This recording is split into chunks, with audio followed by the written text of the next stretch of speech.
Então, boa noite a todos. Vamos começar nossa aula de doenças transmissíveis e não transmissíveis, né? Hoje, nosso terceiro módulo, onde a gente vai falar das infecções sexualmente transmissíveis, né? Antes a gente tinha uma nomenclatura de doenças sexualmente transmissíveis, a gente vai até falar dessa nova nomenclatura, tá? Das ISTs. Então, as infecções sexualmente transmissíveis são causadas por vírus, bactérias, né, ou outros micro-organismos. Elas são transmitidas principalmente por meio do contato sexual, né, seja o contato oral, o sexo oral, vaginal ou anal, sem o uso de camisinha masculina ou feminina, tá? Então sim, gente, existem os dois tipos, a camisinha masculina e a feminina, tá? Com uma pessoa que esteja infectada.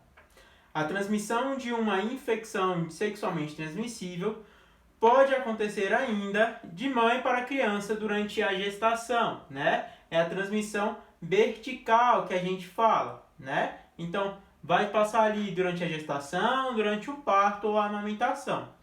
De maneira menos comum, a IST, né, também podem ser transmitidas por meio não sexual, pelo contato de mucosas ou pele não íntegra com secreções corporais contaminadas.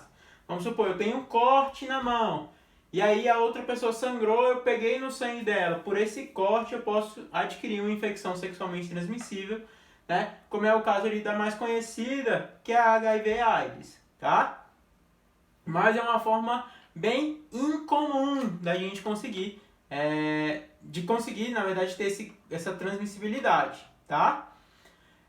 Então, o tratamento das pessoas com IST melhora a qualidade de vida e interrompe a cadeia de transmissão dessas infecções, tá? O atendimento, o diagnóstico e o tratamento são gratuitos nos serviços do SUS, tá?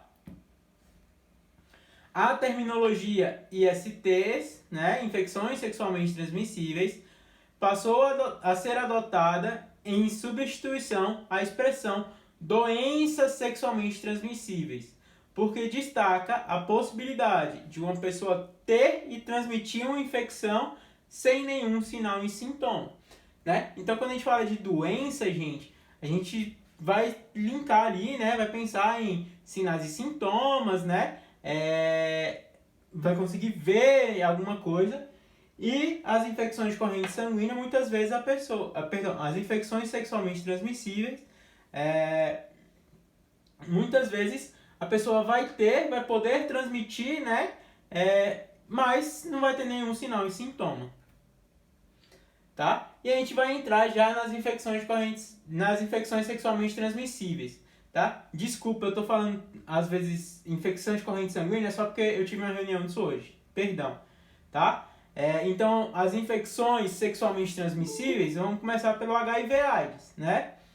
Então, a AIDS, sigla em inglês para Síndrome da Imunodeficiência Adquirida, né? Acquired Immunodeficiency Syndrome, é uma doença do sistema imunológico humano resultante da infecção pelo vírus HIV, né? Que é o vírus da imunodeficiência humana, como a gente já falou, a sigla em inglês.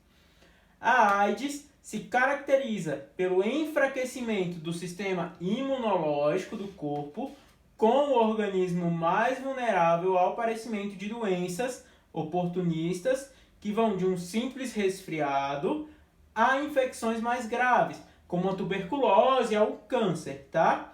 O próprio tratamento dessas doenças fica prejudicado com a presença do vírus HIV no organismo, tá? Então, o que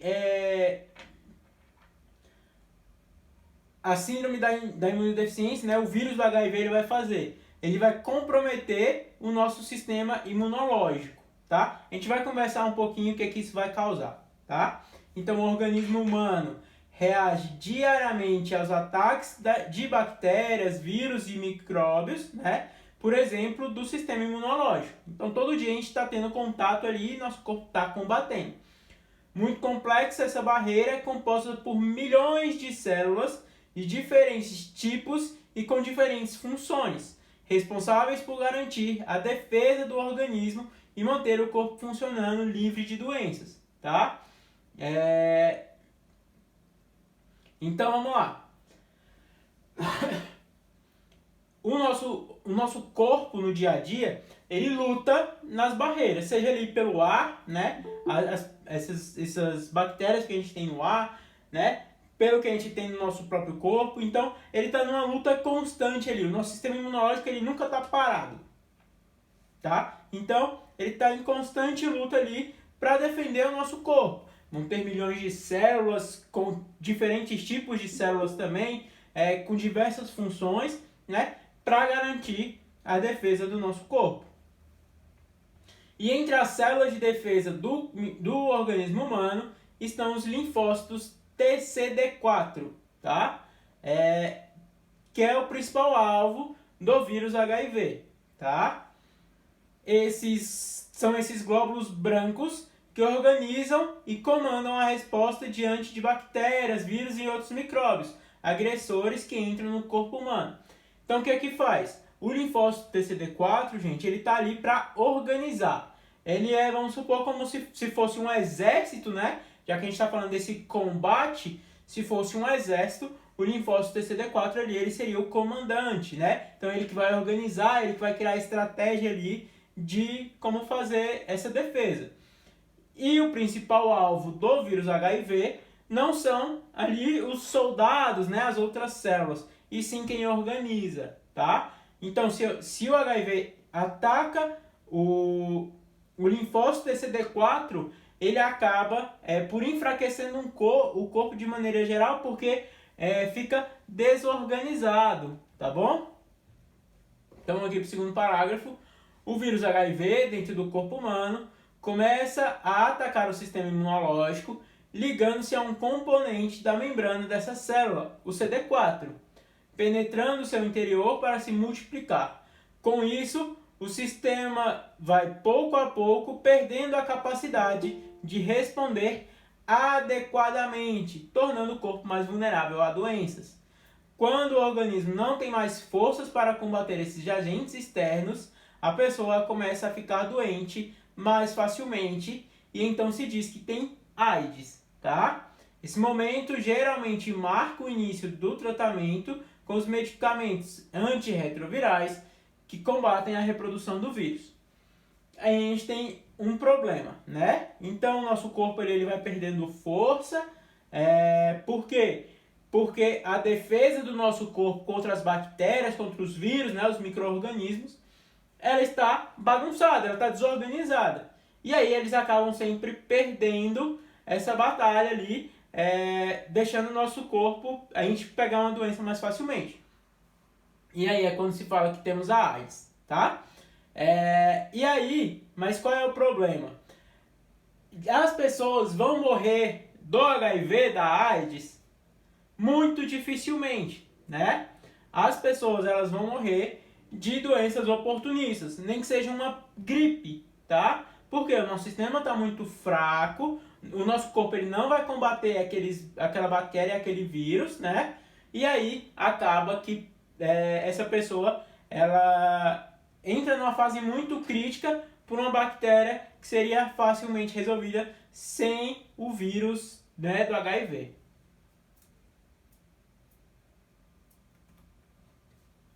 Então, há alguns anos, receber o diagnóstico da AIDS era uma sentença de morte. Mas hoje em dia é possível ser soro positivo e viver com qualidade de vida. Basta tomar os medicamentos indicados e seguir corretamente as recomendações médicas. Saber precocemente da doença é fundamental para aumentar ainda mais a sobrevida da população. Ter o HIV não é a mesma coisa que ter AIDS, tá? Há muitos soropositivos que vivem anos sem apresentar sintomas e sem desenvolver a doença, mas ainda assim eles podem transmitir o vírus, tá? Para outra pessoa. Durante a infecção inicial, uma pessoa pode passar por um breve período doente, com sintomas semelhantes aos da gripe. Normalmente, isto é seguido por um período prolongado sem qualquer outro sintoma. À medida que a doença progride, ela interfere mais e mais no sistema imunológico, tornando a pessoa muito mais propensa a ter outros tipos de doenças, tá? Que são chamadas as doenças oportunistas, que são as doenças que vão se aproveitar daquela condição, tá? Qual é a condição? Do enfraquecimento do sistema imunológico, tá bom? Que geralmente ele não afetam as pessoas como o sistema imunológico saudável. Ok? Então essa é o HIV/AIDS. Então o tratamento ele é todo pelo SUS, tá? Não é mais receber o diagnóstico de HIV/AIDS hoje. Não é uma sentença de morte, tá? Você não recebe ali o atestado de óbito junto, como era falado muito antigamente, tá? Então, hoje se tem tratamento, as pessoas podem viver com qualidade de vida, ter os seus parceiros sexuais, lógico, se protegendo, né, para proteger o seu parceiro também, e aí se leva uma vida normal. Vamos falar agora do cancro mole, tá? Que vai ser nossa segunda doença. O cancro mole pode ser chamado de cancro venéreo, mas seu nome mais popular é cavalo, provocando pela bactéria Haemophilus ducreyi, né? É mais frequente nas regiões tropicais do Brasil.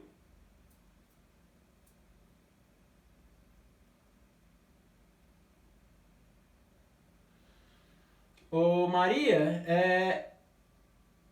são coisas totalmente diferentes, tá? Essa questão que você perguntou aí. Vamos lá. A transmissão ocorre pela relação sexual com a pessoa infectada sem o uso da camisinha, né, que é a melhor forma de prevenção. Os primeiros sintomas, dor de cabeça, febre e fraqueza, aparecem de 2 a 15 dias após o contágio. Depois surgem pequenas e dolorosas feridas com pus no órgão genital, que aumentam progressivamente de tamanho e profundidade. A seguir, né, aparecem outras lesões em volta das primeiras.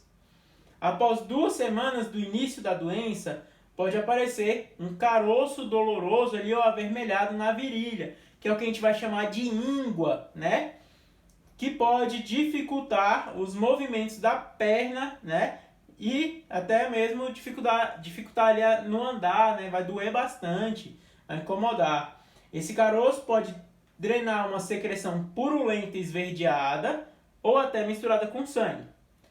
Nos homens, as feridas aparecem na cabeça do pênis, que o nome científico é glande. Nas mulheres ficam na vagina e ou no ânus, tá?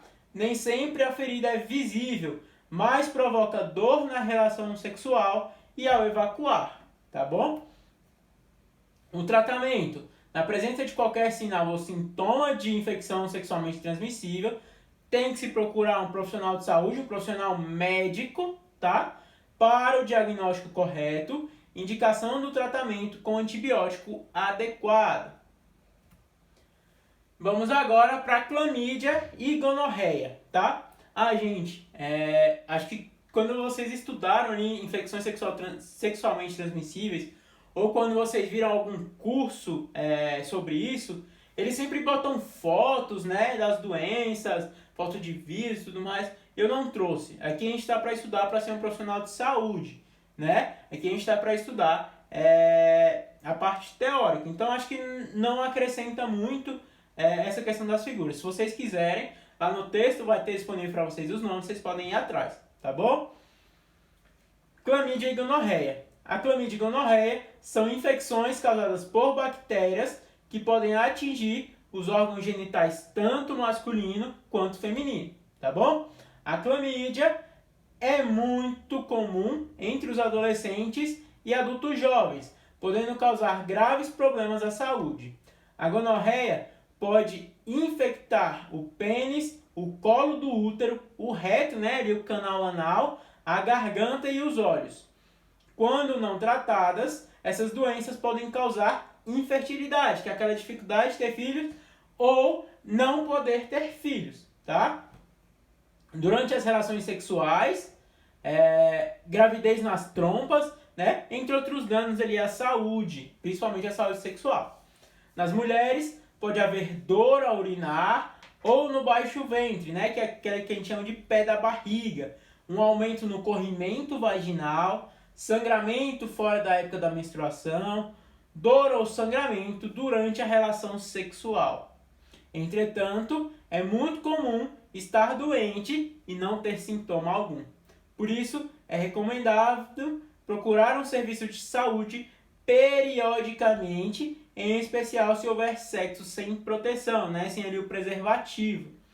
Nos homens, normalmente há uma sensação de ardor e esquentamento ao urinar, podendo causar corrimento ou pus, além de dor nos testículos, tá?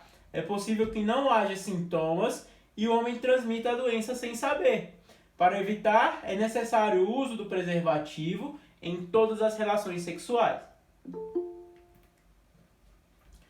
O diagnóstico ele é feito por meio da consulta com um profissional médico, tá? Só o médico ele vai poder diagnosticar qual é realmente e passar os exames clínicos específicos, né? Coleta de secreção genital ali quando tiver, né? E usar a medicação correta, tá bom? O antibiótico correto.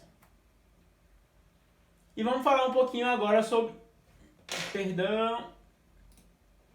o condilomas acuminado, o HPV, tá? O condiloma acuminado, conhecido também como verruga genital, crista de galo, figueira ou cavalo de crista, é uma infecção sexualmente transmissível causada pelo papilomavírus humano, tá? Atualmente, existem mais de 100 tipos de HPV, alguns deles podendo causar câncer, principalmente no colo de útero, né? No colo do útero e no ânus. Entretanto, as infecções pelo HPV é muito comum e nem sempre resulta em câncer, tá? O exame de prevenção do câncer ginecológico, né, o Papa Nicolau, as mulheres fazem aí anualmente ou bianualmente, podem detectar alterações precoces no colo do útero e devem ser feitos de rotina por todas as mulheres. Não se conhece em tempo em que o HPV pode permanecer sem sintomas e quais fatores responsáveis pelo desenvolvimento de lesões. Por esse motivo, é recomendável procurar um serviço de saúde para consultas periódicas, né? Então ali, é o que a gente falou antes, as mulheres elas procuram mais periodicamente os médicos. Os homens geralmente procuram quando estão doentes. E isso aí é por isso que as mulheres se cuidam mais, né? É por isso que a condição de vida das mulheres muitas vezes é melhor, porque elas fazem o preventivo, elas, quando tem alguma doença, elas conseguem diagnosticar precocemente, tá bom? Então ali, a principal forma de transmissão desse vírus, né, do vírus do HPV, é pela via sexual, que inclui o contato orogenital, genital-genital ou mesmo manual-genital. Portanto, a infecção pode ocorrer mesmo sem a ausência de penetração vaginal ou anal. Para a transmissão, a pessoa infectada não precisa apresentar sintomas, tá? Mas quando a verruga é visível, o risco de transmissão é muito maior. O uso da camisinha durante a relação sexual geralmente impede a transmissão do vírus, que também pode ser transmitido para o bebê durante o parto, tá? A infecção pelo HPV normalmente causa ali uma verruga de tamanhos variáveis, então não tem como falar se é grande, pequena, vai variar muito, tá? No homem é mais comum na glande e na região do ânus. Nas mulheres, os sintomas mais comuns surgem na vagina, na vulva, na região do ânus e no colo do útero, tá? As lesões também podem aparecer na boca e na garganta. Tanto o homem quanto a mulher podem estar infectados pelo vírus sem apresentar sintomas. O tratamento. Na presença de qualquer sinal ou sintoma dessa infecção sexualmente transmissível, é recomendado procurar um profissional de saúde para o diagnóstico correto e indicação do tratamento adequado. E para o HPV já temos uma vacina, né? Que foram desenvolvidas 2 vacinas contra os tipos de HPV mais presentes no colo de útero, tá? Então, a vacina HPV, gente, é tentando evitar o câncer de colo de útero. Essa vacina, na verdade, previne contra a infecção do HPV, mas o real impacto da vacinação contra o câncer de colo de útero só poderá ser observado após décadas, ok? Uma dessas vacinas é quadrivalente, ou seja, previne contra 4 tipos de HPV, o 16 e 18, né, que estão presentes em 70% dos casos de câncer de colo de útero, e o 6 e o 11, presentes em 90% dos casos de verrugas genitais. Lembra quando a gente falou que com a verruga a transmissão era maior, então a gente precisa... uma das vacinas ela vai prevenir o HPV que gera verruga, então esse índice vai diminuir ainda. E a outra é bivalente, específicas para os subtipos 16 e 18, então ali que vai ser contra o câncer de colo de útero, tá? A vacina funciona estimulando a produção de anticorpos específicos para cada tipo do HPV. A proteção contra a infecção vai depender da quantidade de anticorpos produzidos pelo indivíduo vacinado, a presença desses anticorpos no local da infecção e sua persistência durante um longo período de tempo. É fundamental deixar claro que a adoção da vacina não substituirá a realização regular do exame de citologia, né? O Papa Nicolau, que é o preventivo. Trata-se de mais uma estratégia possível para o enfrentamento do problema e um momento importante para avaliar se há existência da infecção sexualmente transmissível, tá? Então não é porque eu tomei a vacina que eu não preciso fazer o exame do Papa Nicolau, muito pelo contrário. O Papa Nicolau, ele é o exame padrão ouro, tá? A vacina ele vem ali como um complemento. Ok? Bom, vamos agora para herpes, tá? Então é uma doença causada por um vírus que, apesar de não ter cura, tem tratamento. Seus sintomas são geralmente pequenas bolhas agrupadas que se rompem e se transformam em feridas. Depois que a pessoa teve contato com o vírus, os sintomas podem reaparecer dependendo de fatores como o estresse, o cansaço, esforço exagerado, febre, exposição ao sol, algum traumatismo, uso prolongado de antibióticos ou até mesmo a menstruação, tá? Em homens e mulheres, os sintomas geralmente aparecem nas regiões genitais, né? Ali no pênis, o ânus, a vagina e o colo de útero, tá bom? E o colo do útero, perdão. O herpes genital é transmitido por meio da relação sexual, seja ela oral, anal ou vaginal, sem camisinha, com uma pessoa infectada. Em mulheres, durante o parto, o vírus pode ser transmitido para o bebê se a gestante apresentar lesões por herpes, tá? Por ser muito contagiosa, a primeira orientação dada a quem tem herpes é uma maior atenção aos cuidados de higiene, né? Então, lavar bem as mãos, evitar o contato direto das bolhas, né? E feridas com outras pessoas e não furar as bolhas, tá bom? Então, sinais e sintomas da herpes. Essa doença é caracterizada pelo surgimento de pequenas bolhas na região genital que se rompem formando feridas e desaparecem espontaneamente. Se ela reaparecer ali, vamos supor, numa época de estresse, quando houver esse relaxamento, ela vai embora, né? Ela vai desaparecer.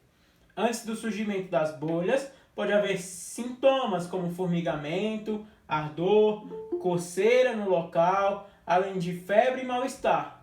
As bolhas se localizam principalmente na parte externa da vagina e na ponta do pênis, né? Na glande. Após algum tempo, porém, o herpes pode reaparecer no mesmo local com os mesmos sintomas. Tá? O tratamento, na presença de qualquer sinal ou sintoma dessa infecção, é necessário procurar um profissional médico de saúde para o diagnóstico correto e indicação do tratamento adequado. não furar as bolhas e não aplicar pomada no local sem recomendação profissional, tá bom? Não é qualquer pomada que vai resolver aquilo lá, tá? Então é preciso ter o tratamento correto com o médico. Vamos falar agora um pouquinho da sífilis, tá?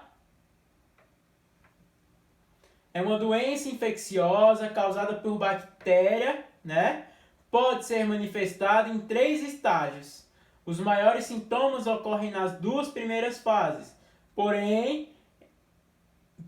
período em que a doença é mais contagiosa. O terceiro estágio pode não apresentar sintoma e, por isso, dá a falsa impressão da cura da doença. Todas as pessoas sexualmente ativas devem realizar testes para diagnosticar sífilis, principalmente as gestantes, pois a sífilis congênita pode causar aborto, má formação do feto e até ali a morte ao nascer.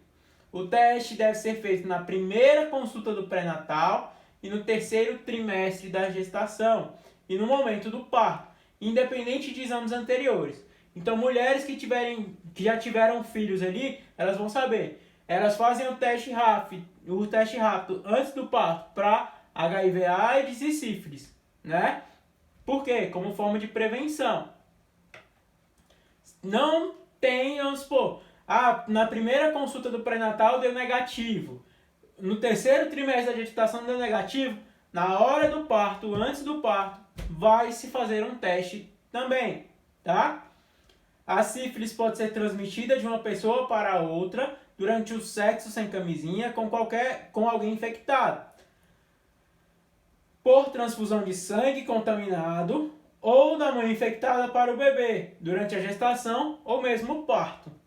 O uso da camisinha, do preservativo em todas as relações sexuais e o correto acompanhamento durante a gravidez são meios simples, confiáveis e baratos para se prevenir contra a sífilis, tá? Sinais e sintomas. Então, os primeiros sintomas da doença são pequenas feridas nos órgãos sexuais e caroços na virilha, também a íngua, né?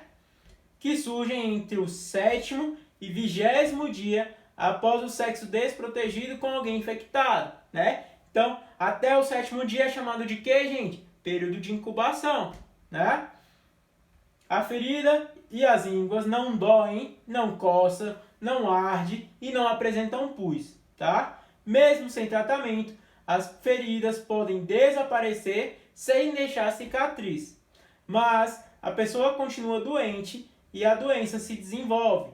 Ao alcançar um certo estágio, podem surgir manchas em várias partes do corpo, inclusive ali nas mãos e nos pés. E a queda de cabelo, tá? Após algum tempo, que varia de pessoa para pessoa, as manchas também vão desaparecer, dando uma ideia de melhora. A doença pode ficar estacionada por meses ou anos, até o momento em que surgem complicações graves, como a cegueira, a paralisia, doença cerebral, problemas cardíacos, podendo levar até a morte, tá, gente? Então, diagnóstico: quando não há evidência de sinais e sintomas, é necessário fazer um teste laboratorial. Mas, como o exame busca por anticorpos contra a bactéria, pode ser feito 30 dias após o contágio, tá? Eu tive uma relação sexual desprotegida ontem. Adianta hoje eu ir lá fazer o teste? Muito difícil, tá? Se for para tentar ver sífilis. Por quê? Porque a gente não vai ter desenvolvido ali anticorpos, tá? Então é necessário esperar ali um período de 30 dias, mais ou menos. O tratamento também deve se procurar um profissional médico, tá?